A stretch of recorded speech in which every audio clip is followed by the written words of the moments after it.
En la balanza de Dios, 2 pesan más que 10. Esto tal vez no cabe en nuestras matemáticas, pero lo podemos ver en Números capítulo 13, donde 2 espías,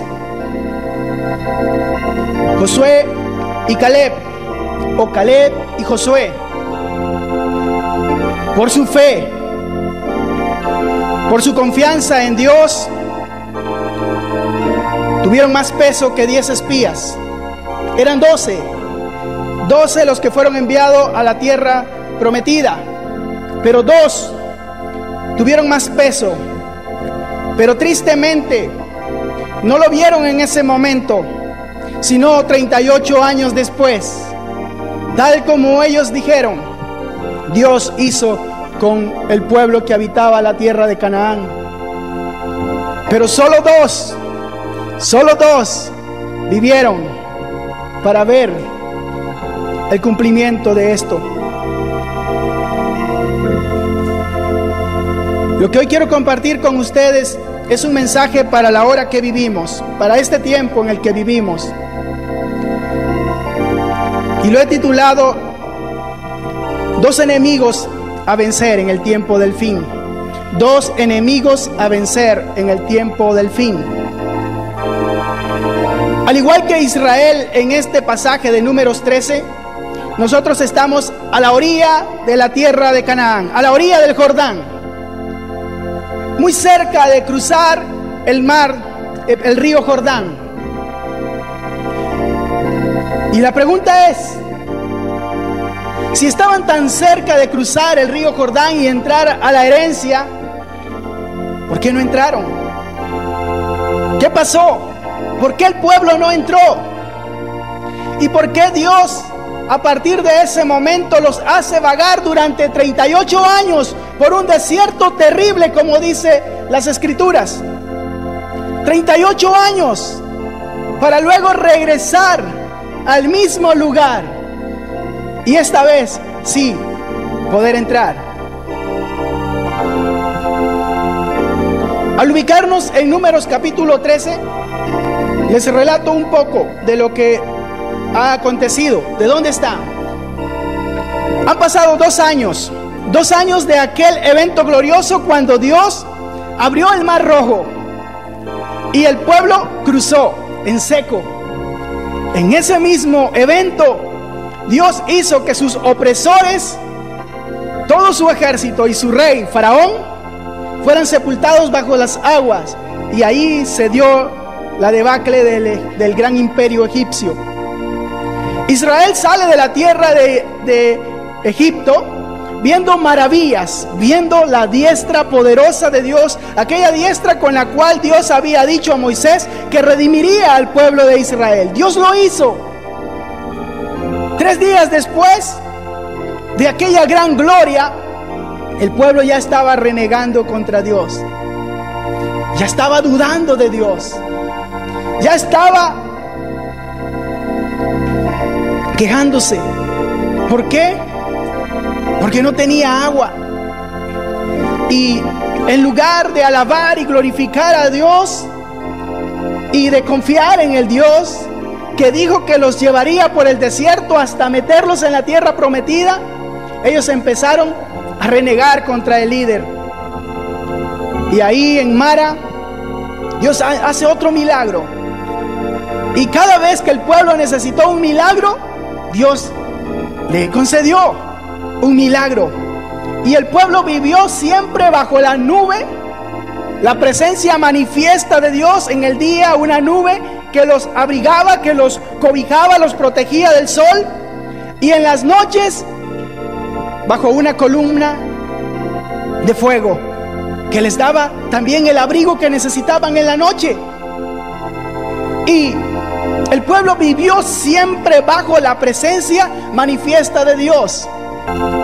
¿Qué les parecería a ustedes que cada vez que nos reunamos en este lugar haya una columna de fuego en este lugar? Manifiesta la presencia de Dios. ¿Les parece algo glorioso? Ahora, yo les quiero hacer una pregunta. Si eso fuese así, ¿creen ustedes que en nuestro corazón habría lugar a la duda, a dudar de Dios? ¿Cuántos de aquí están seguros que no dudarían de Dios? Levanten la mano.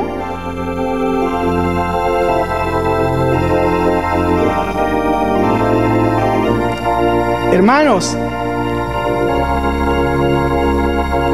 es increíble, ¿no? Cómo el corazón humano, no de Israel en aquel tiempo, sino el corazón humano en cualquier época de la historia y bajo la presencia incluso manifiesta de Dios, Dios moviéndose, el ser humano va a dudar de Dios. Cuando se encuentra frente a retos difíciles, a desafíos difíciles, y muchas veces prefiere volverse a Egipto. El versículo 1 dice: y Jehová habló a Moisés diciendo: envía tú hombres que reconozcan la tierra de Canaán, a la cual yo, escuchen esto, la cual yo doy a los hijos de Israel. De cada tribu de sus padres enviarás un varón, cada uno príncipe entre ellos. Escuchen, Dios va a hacer una prueba aquí. ¿Por qué? Porque el pueblo necesita una prueba. Dios no necesita probar lo que Él es. El ser humano es el que necesita pruebas, ¿o no es así? Siempre queremos ver pruebas y manifestaciones de Dios para poder estar, dizque, tranquilos y seguros. Y entonces Dios le dice: mira, Moisés, escógete a los mejores hombres que hay. No iba a escoger a cualquiera, iba a escoger a los mejores, príncipe entre ellos. Es decir, los líderes del pueblo. Escógete a aquellos hombres de mayor influencia en el pueblo. A ellos escógete, a los mejores, a los más creyentes, a los que han dado evidencia de que sí, han caminado, han crecido. Y bueno, entonces Moisés llama a los mejores hombres de cada tribu, ¿sí? Y ahí nos da la lista de nombres. Los envía, versículo 17: los envió pues Moisés a reconocer la tierra de Canaán, diciéndoles: subid de aquí al Negev y subid al monte y observad la tierra como es. ¿Sí? Observad la tierra. Suban al Negev, suban a las montañas de allí de Canaán, recorran todo ese territorio y observen cómo es, ¿sí?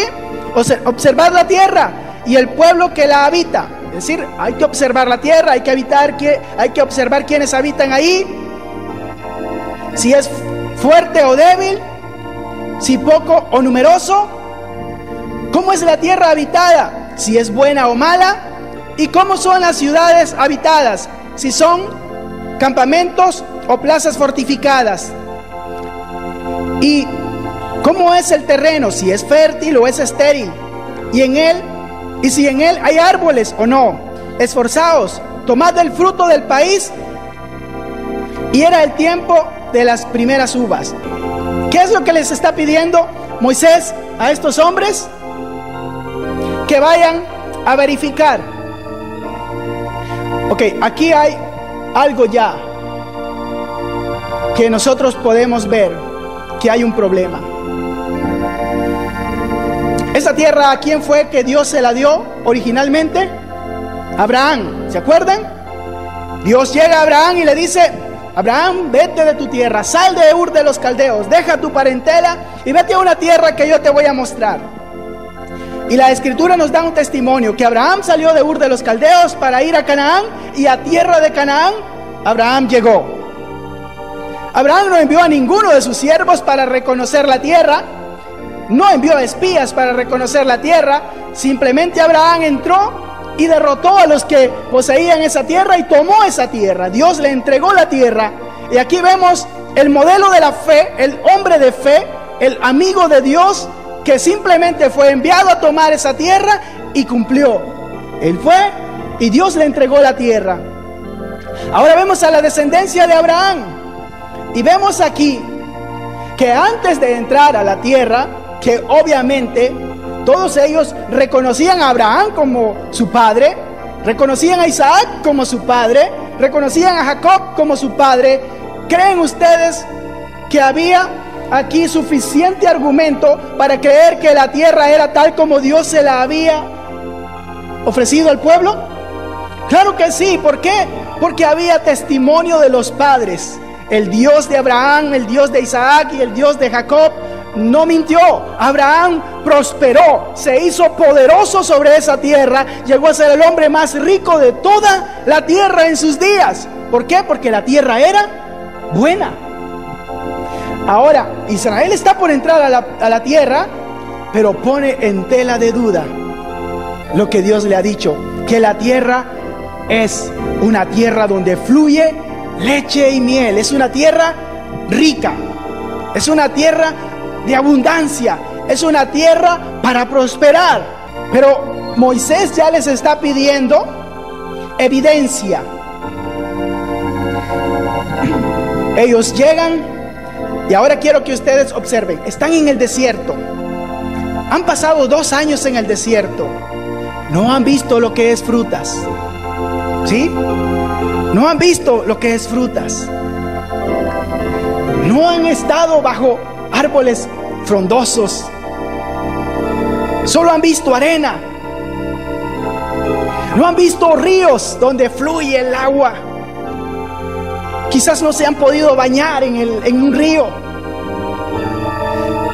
Ahora entran a la tierra prometida los 12 y empiezan a recorrer la tierra y empiezan a ver esos frutos. ¡Qué frutos tan enormes! ¿Se imaginan ustedes a esos 12 con tremendas uvas, manzanas, peras, mandarinas, mangos? Hermanos, y comiendo de todo ese fruto. No habían probado eso ni en Egipto, porque esa tierra daba frutos especiales. Dicen que entre 2 cargaron un racimo de uvas. ¿Se imaginan? Hoy un racimo de uva lo llevamos así. De esos racimos de uva lo ponían en un palo, lo colgaban y tenían que llevarlo entre 2. ¿Se imaginan comiendo esas uvas tan jugosas, tan ricas, tan deliciosas? ¿Qué siente usted en su paladar? Imagine una uva como de este tamaño, jugosa, pero qué deliciosa. Nunca lo ha probado. Seguramente ahorita su paladar está secretando, sus glándulas están secretando algo. Se está imaginando eso. Se imagina esos mangos amarillitos con un poco de rosado ahí, rojitos. ¡Qué delicia! Le levanta la cáscara. ¿Se imagina? ¿Qué está pasando en su paladar?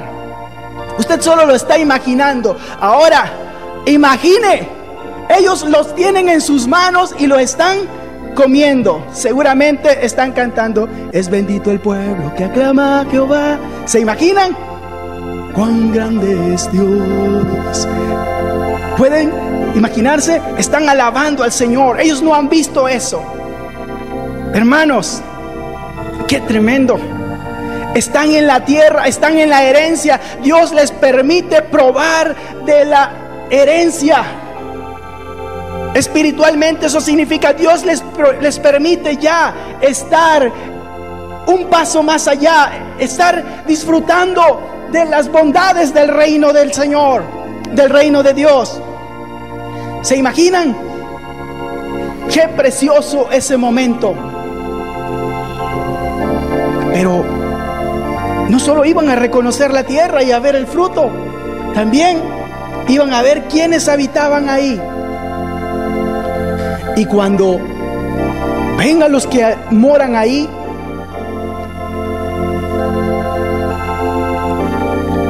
empezó uno de los enemigos.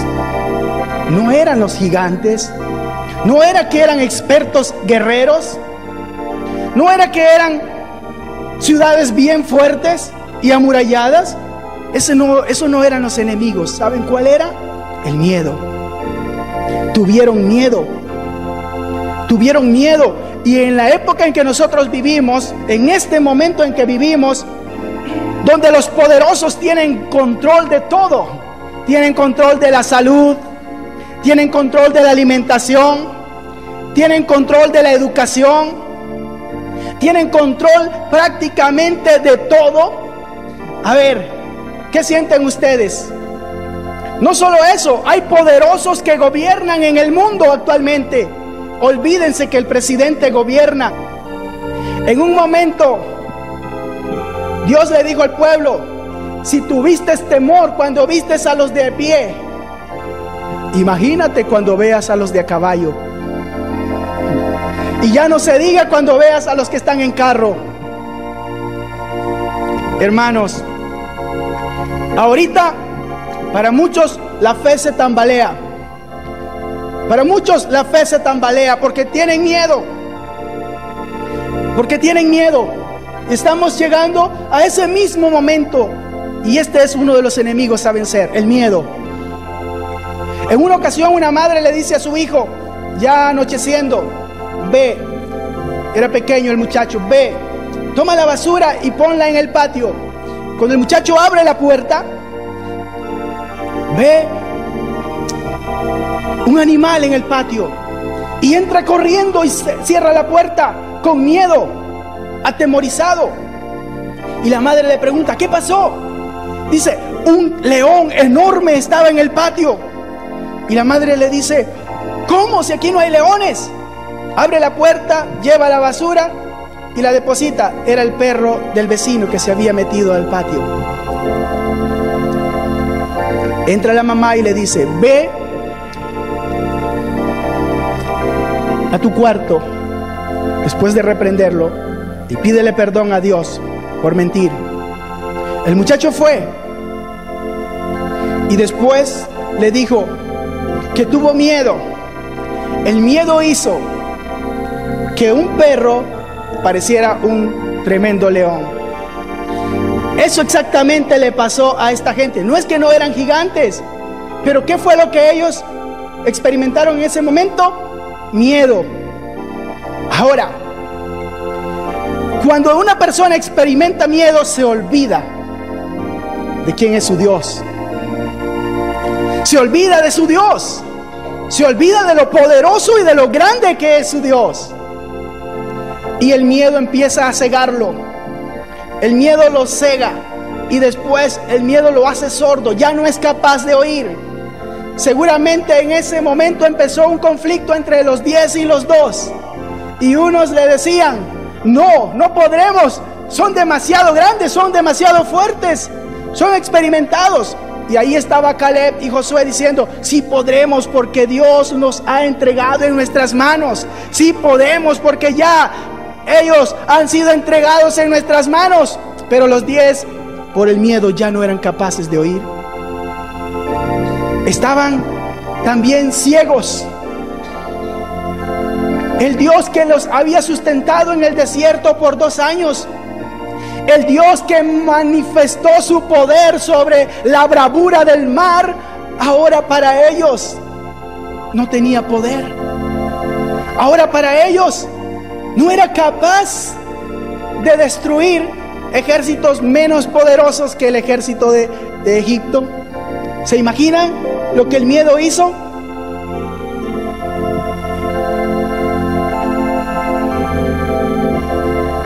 La iglesia empezará en los próximos días a ser perseguida.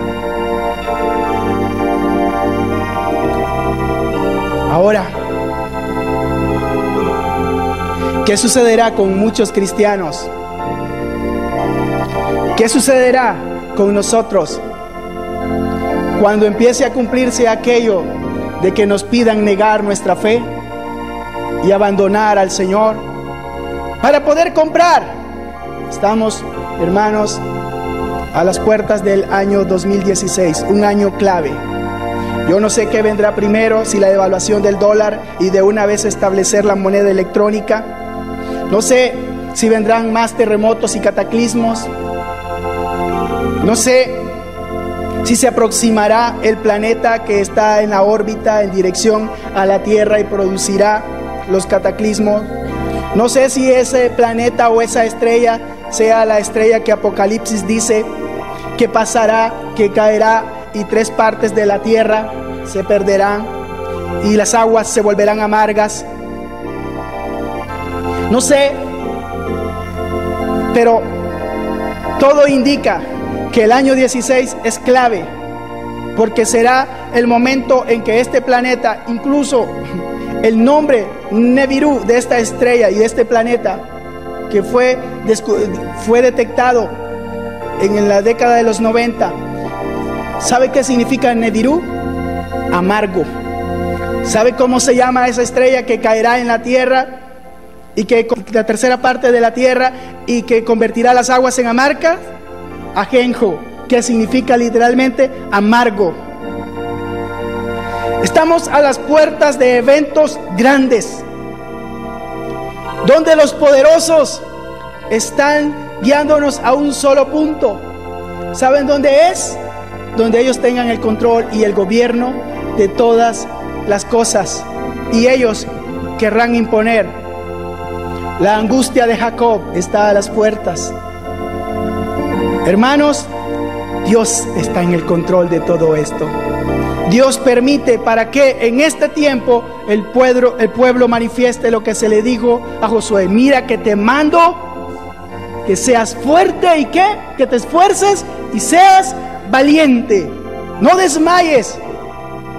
Ese mensaje hoy tiene mucha importancia para los cristianos. Déjenme decirles que la mayoría de nosotros no ha enfrentado absolutamente nada para negar su fe.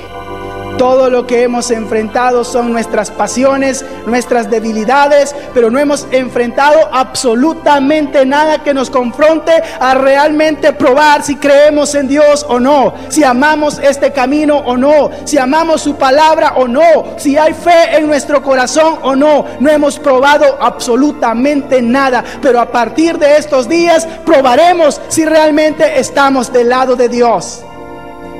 A partir de ahora sí probaremos. Es el momento de probar que hay un espíritu diferente, que el Espíritu de Dios está sobre nuestras vidas y que no estamos aquí por ser religiosos ni porque nos gusta esto. No, es momento de probar si realmente estamos delante de Dios todos los días buscando e implorando su Espíritu y su poder. Ha llegado el momento donde el que la iglesia nos parezca bonita o de que el evangelio nos parezca bonito no es suficiente. Ha llegado el momento de estar en Cristo para poder permanecer con Él.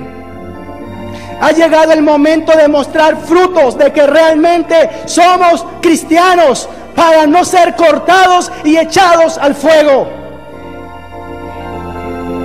Estamos viviendo en ese momento donde tenemos que ser esforzados y valientes.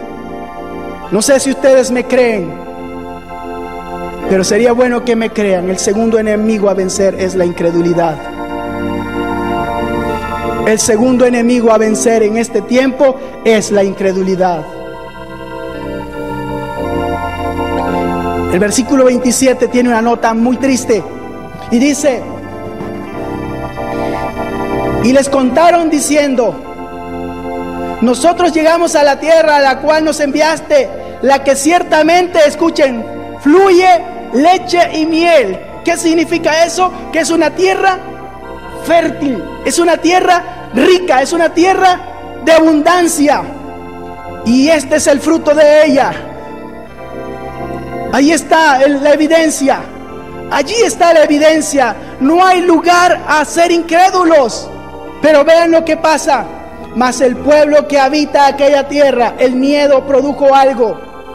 Y empiezan a ver a los gigantes, empiezan a ver a hombres experimentados en guerra. Versículo 30.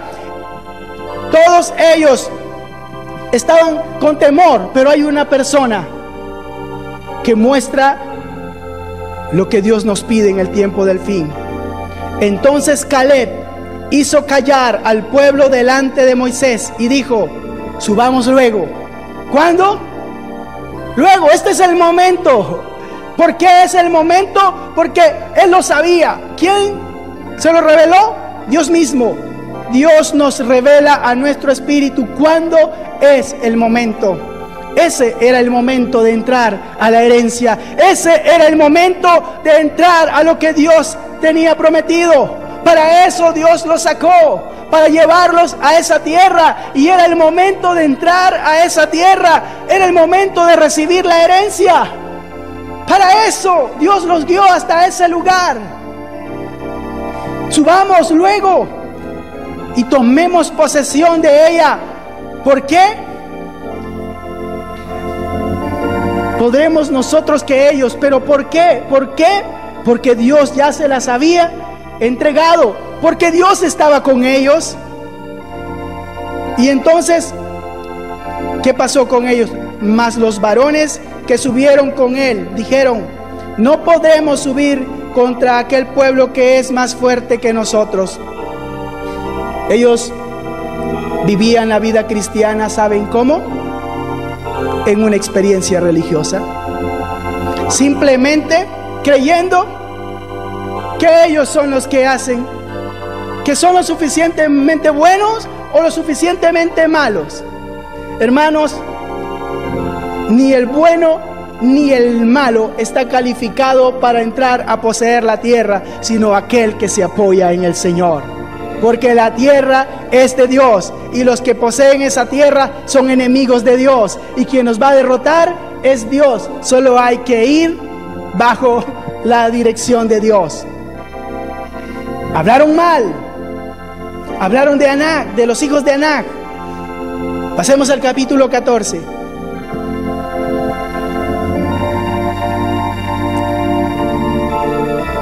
Este es el momento trágico ya para todo el pueblo, porque aquí está lo que produce la incredulidad. El miedo puede cegar a una persona. El miedo puede hacer que cosas insignificantes y pequeñas parezcan gigantes. El miedo puede hacer que estemos sordos y no seamos capaces de oír. Nos quita la visión, nos quita la audición, y las cosas se distorsionan, parecen más grandes y peligrosas de lo que son. Ahora, aquí está la balanza de Dios, y en este momento la balanza de Dios pesó a este pueblo, y Dios vio que este pueblo no merecía entrar a la tierra prometida. ¿Entienden? Nunca lo mereció. Dios se las entregó sin merecerlo. Pero ¿por qué digo no lo merecía? Porque dudaron de Dios, porque renegaron de Dios, porque murmuraron contra Dios, porque dijeron todo lo contrario de lo que Dios había dicho. No creyeron al Señor. Y cuando lo cuentan al pueblo, a toda la asamblea de Israel, a más de 2 millones de personas ahí congregadas, y ellos escuchan, entonces hacen esto, versículo 1 del capítulo 14. Entonces toda la congregación gritó y dio voces, y el pueblo lloró aquella noche. Y aquí está: y se quejaron contra Moisés y contra Aarón todos los hijos de Israel, y les dijo toda la multitud. Aquí está, esto es grave, hermanos, esto es grave. Muchas personas hablan sin saber. ¿Qué es lo que dijeron? Ojalá muriéramos en la tierra de Egipto, y en este desierto ojalá muriéramos. ¿Qué estaban diciendo ellos? Escuchen, hay ocasiones en la vida en que uno puede decir: si voy a morir, de todas maneras, es mejor que muera intentándolo, ¿verdad? ¿Sí? Aunque no lo logre, pero es mejor morir en el intento. Pero estos preferían morir sin intentarlo. ¿Se dan cuenta? Qué terrible la condición en que la incredulidad puede llevar a una persona.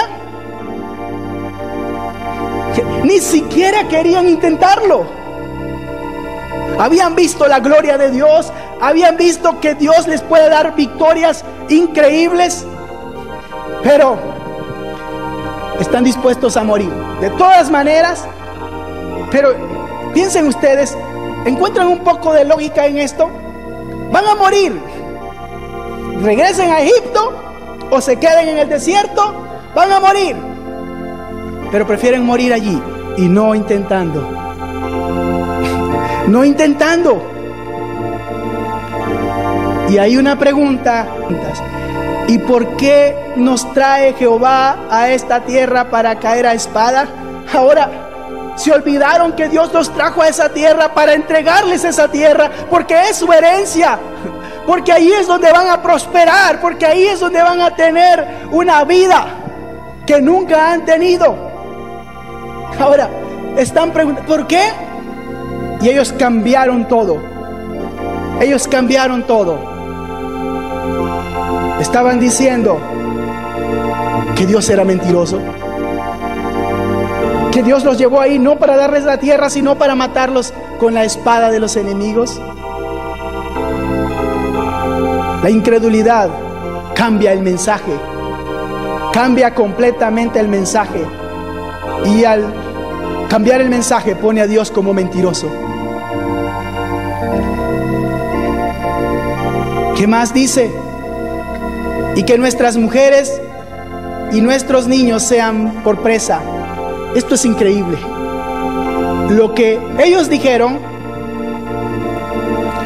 que iban a morir, Dios se los concedió. Dios se los concedió. Pero aquellos que ellos habían dicho que nuestros hijos también van a morir, como para manipular, trataron de usar a sus hijos. ¿Qué pasó? Esos fueron los que entraron a la tierra prometida. Y aquí está: ¿no nos sería mejor volver a Egipto? Y decían el uno al otro: designemos un capitán, volvámonos a Egipto. Escuchen, mira, el capitán que Dios nos puso, el capitán que Dios usó para hacer maravillas en Egipto, para destruir un solo hombre, destruyó al imperio más grande de la época. Ese no sirve. Mira, ese no sirve. Eso es lo que están diciendo. Este capitán no sirve. Entonces, busquemos otro. Cambiémoslo. Cambiémoslo, porque lo que Dios nos dio no sirve. Moisés y Aarón, a pesar de eso, de que en ese momento son rechazados por el pueblo, ¿qué es lo que hacen? Versículo 5: entonces Moisés y Aarón se postraron sobre sus rostros delante de toda la multitud de la congregación de los hijos de Israel. ¿Por qué se postraron? A llorar, porque estaba diciendo Moisés: ya no me quieren, voy a llorar, ni modo, porque ya no me quieren. No, estaba pidiendo misericordia por ese pueblo. Y Josué entra en escena, hijo de Nun. Versículo 6 dice: y Josué, hijo de Nun, y Caleb, hijo de Jefone. ¿Y qué Jefón era Caleb? ¿Sí entienden lo que digo? ¿Qué jefe? ¿No? ¿Qué líder? ¿Sí? Que eran de los que habían reconocido la tierra, rompieron sus vestiduras, rasgaron sus vestiduras. Y hablaron a toda la congregación de los hijos de Israel diciendo: la tierra por donde pasamos para reconocerla es tierra en gran manera buena. Si Jehová se agradare de nosotros. Escuchen, ¿cuál es la clave? Y ese todavía era el momento, ¿saben? Hasta para los 10 y para todo el pueblo que había llorado y se había quejado, y que había sido inyectado con el veneno, contagiado con el veneno de estos 10, era el momento de volverse a Dios. Si se volvían a Dios en ese momento, ellos tenían oportunidad. ¿Por qué? Porque el espíritu de Josué y Caleb podía en ese momento, si ellos se volvían a Dios, ser también pasado a ellos, transferido a ellos, y ellos podían creerle a Dios. Pero ¿qué hizo la multitud? Versículo 10: entonces la multitud habló de apedrearlos. Y ese es el problema. Ese es el problema. Cuando la gente no cree, nada de lo que Dios está haciendo es bueno. No lo reconocen. Y ahora, vean lo que pasa. Pero la gloria de Jehová se mostró en el tabernáculo de reunión a todos los hijos de Israel. Esto es increíble. El pueblo está rebelándose contra Dios, está diciendo cosas feas, pero aún así Dios les da otra oportunidad y muestra su gloria. Pone a dos de sus ungidos, a los dos únicos ungidos, aparte de Moisés y de Aarón, en ese momento, a que les prediquen, a que les hablen, a que les den un mensaje de esperanza, un mensaje de fe. Pero ellos no lo oyen. Pero como que si eso no bastara, Dios mismo desciende y muestra su gloria. Esto es increíble, hermanos. Es increíble. Pero versículo 12 dice algo tremendo. Yo les heriré de mortandad y los destruiré, y a ti te pondré sobre gente más grande y más fuerte que ellos. ¿Qué está diciendo el Señor? No hay esperanza para ellos. Ya no hay esperanza. ¿Por qué? Porque ellos no la quieren. Ellos no quieren proceder. Entonces, los destruiré. A partir de eso, no solo ellos sufrieron 38 años en el desierto, sino que afectaron a sus hijos y pasaron vagando 38 años en el desierto para volver a ese mismo lugar. Pero toda esa vieja generación había muerto y ahora la nueva generación ya era un pueblo humilde y pequeño. Ya no era un pueblo orgulloso, ya era el pueblo que confiaba en su Dios, que oía a Dios y que ya no le importaba hacer cosas que parecieran ridículas, como las que hicieron frente a las murallas de Jericó, tremendos muros. Y Dios solo les dice: tomen trompetas o tomen cuernos de carneros y rodeen la ciudad, den vuelta tocando trompetas, den vuelta, lleven el arca. Hermanos, ellos estuvieron dispuestos. Ese pueblo ya era diferente. Ya era diferente. ¿Qué hizo Dios con estas personas? Versículo 20. Entonces Jehová dijo, escuchen, ¿a quiénes va a castigar primero Dios? Y es algo que empezaremos a ver, y tal vez ya lo estamos viendo en el tiempo del fin. A los malos líderes Dios los va a castigar. Entonces Jehová dijo, yo lo he perdonado. Escuchen, Dios perdonó conforme a tu dicho.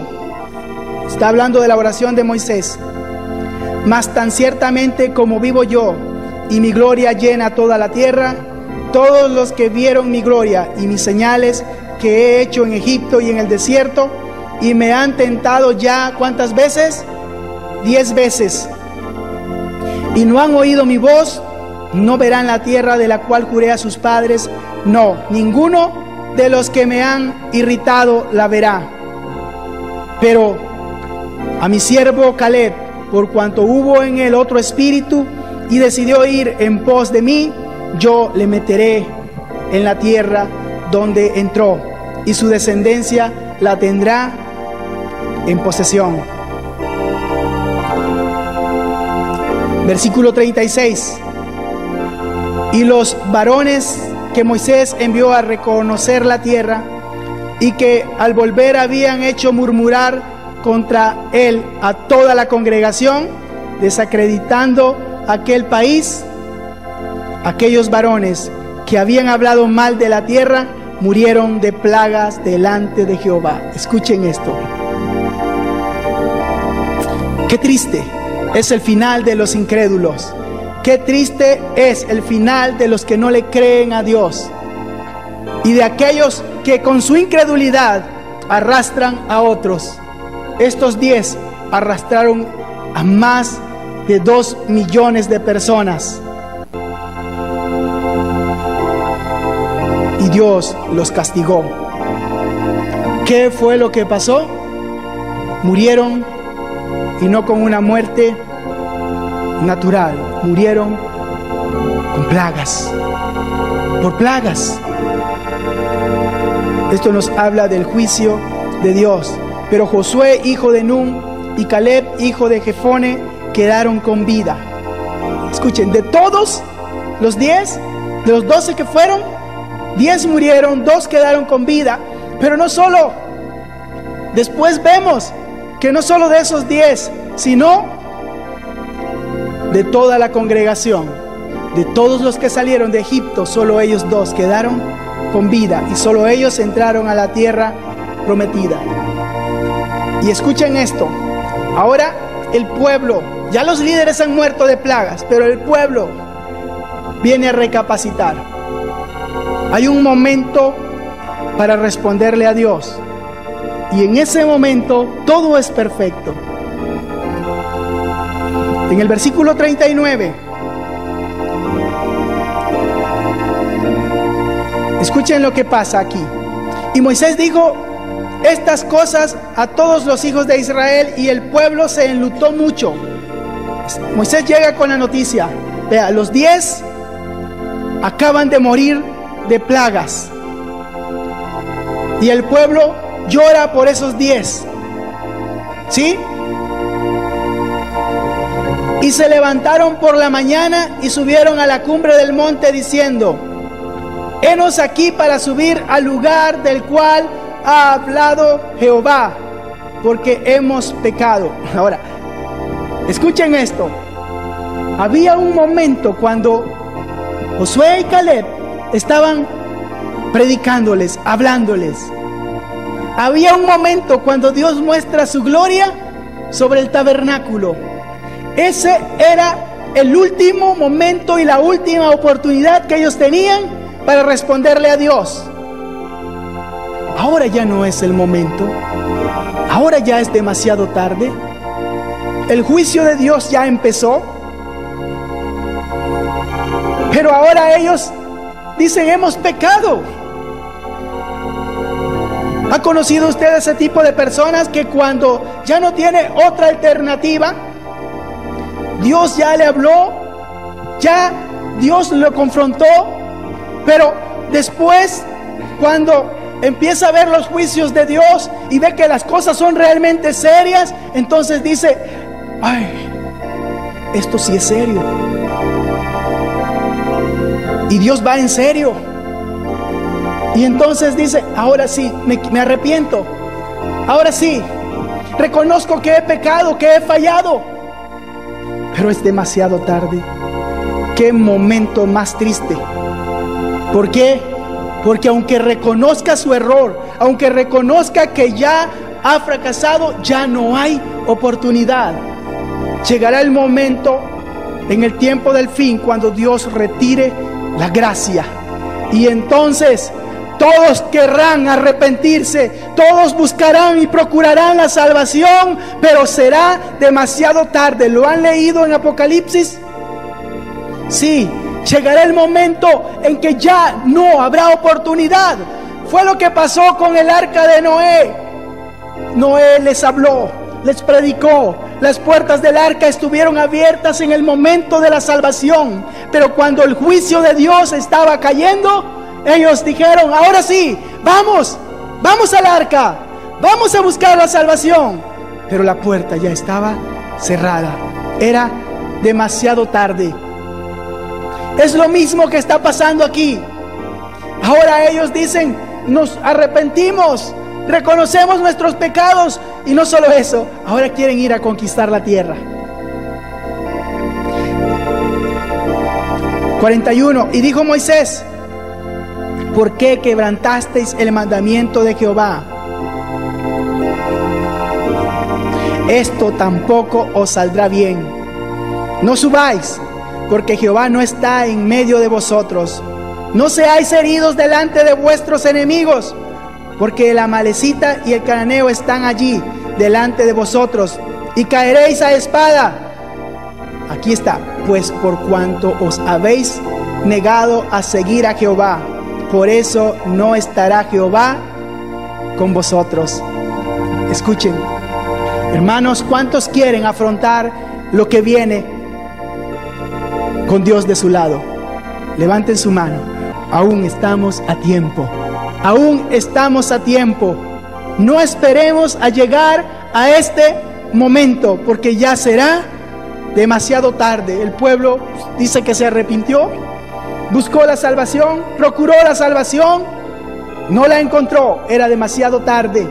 Quiso tomar la herencia, ya no era tiempo. Ahora sí, iban a ser derrotados porque Dios ya no estaba con ellos. Ya no.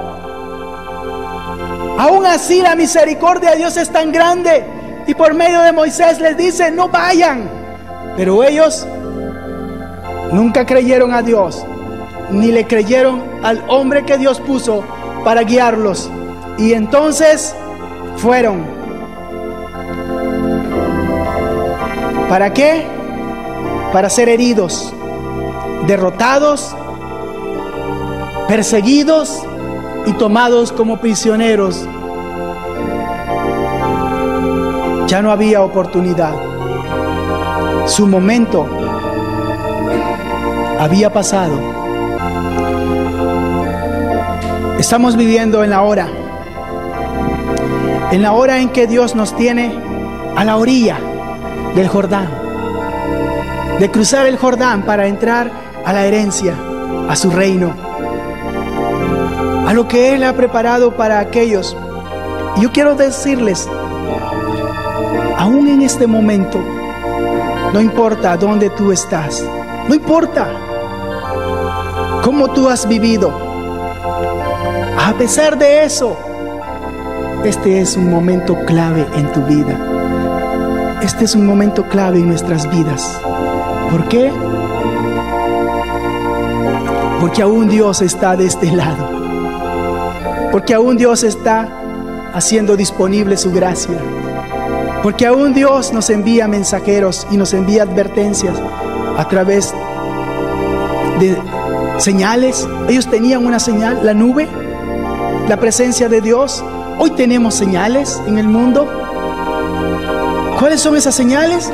Las mismas que Él dijo que sucederían en el tiempo de su venida, cuando estuviera próxima a su venida. Ahí están las señales, también las tenemos. Sabemos que estamos llegando y estamos en el límite. Y es el momento de pedirle a Dios que nos dé de su Espíritu. Que nos dé de su Espíritu. Porque no podremos, no somos capaces.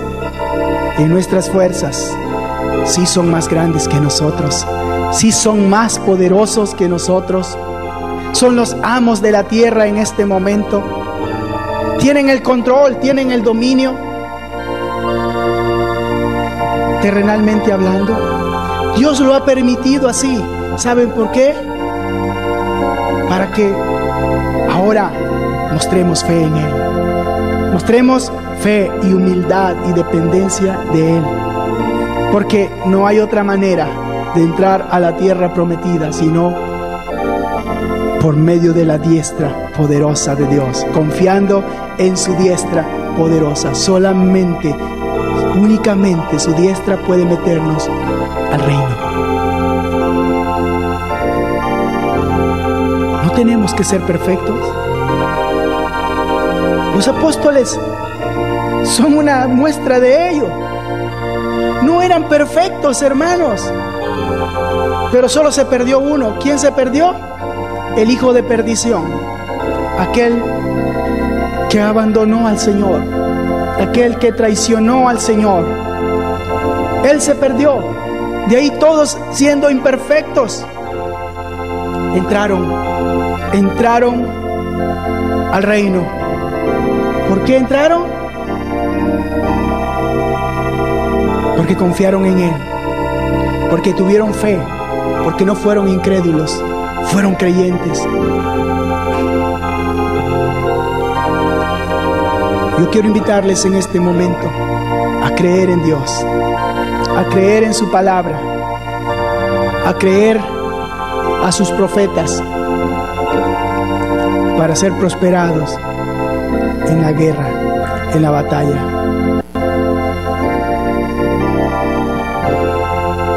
Y este es el momento apropiado para empezar a decirle al Señor, si no se lo has dicho en serio, ahora decirle en serio: Señor, ayúdame, ayuda en mi incredulidad, como dijeron los apóstoles. Quiero ser un creyente, quiero ser un cristiano, quiero tener un espíritu diferente, quiero tu espíritu en mi vida. Por donde busquemos, hermanos, sin el Espíritu de Dios no podemos. Las vírgenes, las 10 vírgenes, las 5 sensatas nos muestran que necesitamos no solo tener un poco de Dios, necesitamos estar llenos de Dios para poder entrar a la nueva etapa, a la nueva dimensión que hay en Dios y que Dios tiene para nosotros. Necesitamos de su Santo Espíritu. Si yo les he venido diciendo, es el tiempo de ayunar, es el tiempo de orar, de volvernos a Dios, de arrepentirnos. Es el mensaje de Dios para este tiempo. Hermanos, es el tiempo donde el Señor dijo: velad por nosotros, por vosotros mismos. Velad por vosotros mismos.